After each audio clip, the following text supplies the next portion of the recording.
BJP ने रथ यात्रा के जरिए बंगाल जीतने की तैयारी की है, ठीक उसी तरह जैसे 2017 में यूपी जीतने के लिए किया था। अगले महीने पार्टी रथ यात्रा निकालने वाली है। आपको दिखाते हैं पंकज झा की ये एक्सक्लूसिव रिपोर्ट।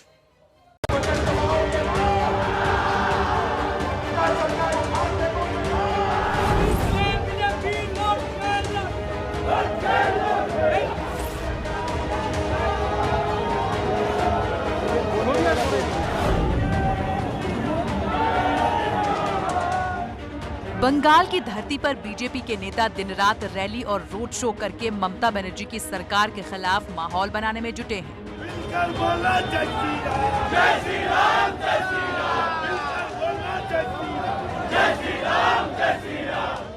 और इस माहौल को और ज्यादा धारदार बनाने के लिए बीजेपी ने बड़ी प्लानिंग की है और ये प्लानिंग है यूपी मॉडल से बंगाल जीतने की।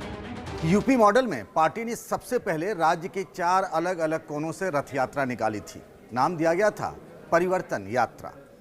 तब के बीजेपी के अध्यक्ष अमित शाह ने पश्चिमी यूपी के सहारनपुर में पहली ऐसी यात्रा को रवाना किया था और तब उन्होंने नारा दिया था, न गुंडा राज न भ्रष्टाचार, अब की बार भाजपा सरकार। दूसरी ऐसी यात्रा ललितपुर से, तीसरी सोनभद्र से और चौथी बलिया से रवाना हुई थी।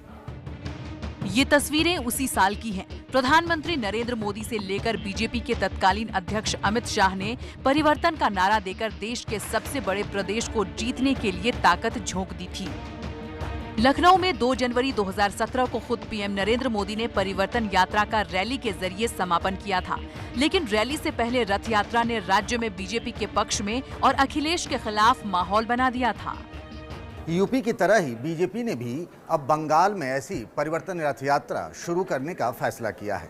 5 फरवरी से ये यात्रा शुरू हो रही है। बीजेपी के अध्यक्ष जेपी नड्डा इसकी शुरुआत करेंगे और फिर 10 फरवरी को केंद्रीय गृह मंत्री अमित शाह दूसरी परिवर्तन यात्रा को रवाना करेंगे। पार्टी ने बंगाल के लिए 5 जगहों से परिवर्तन रथ यात्रा निकालने का ऐलान किया है। ये तय हुआ कि यात्रा सभी 294 विधानसभा क्षेत्रों से होकर गुजरेगी। दिल्ली में बीजेपी हेडक्वार्टर में पार्टी नेताओं की बैठक में बुधवार को इस पर विस्तार से चर्चा हुई। स्थानीय नेताओं को रूट मैप बताने को कहा गया है। इस यात्रा के दौरान कई शहरों में परिवर्तन रैलियां होंगी। मोदी सरकार के बड़े मंत्रियों से लेकर पार्टी के बड़े नेता इसमें शामिल होंगे। बंगाल में यूपी मॉडल पर चलते हुए बीजेपी ने टीएमसी नेताओं को तोड़ने का सिलसिला जारी रखा है।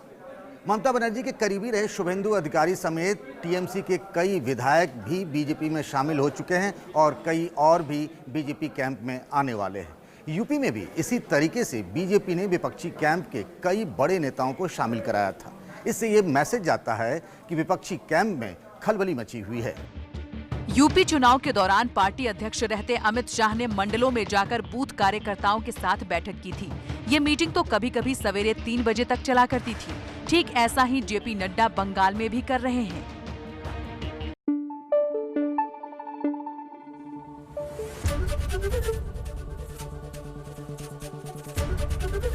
एबीपी न्यूज आपको रखे आगे।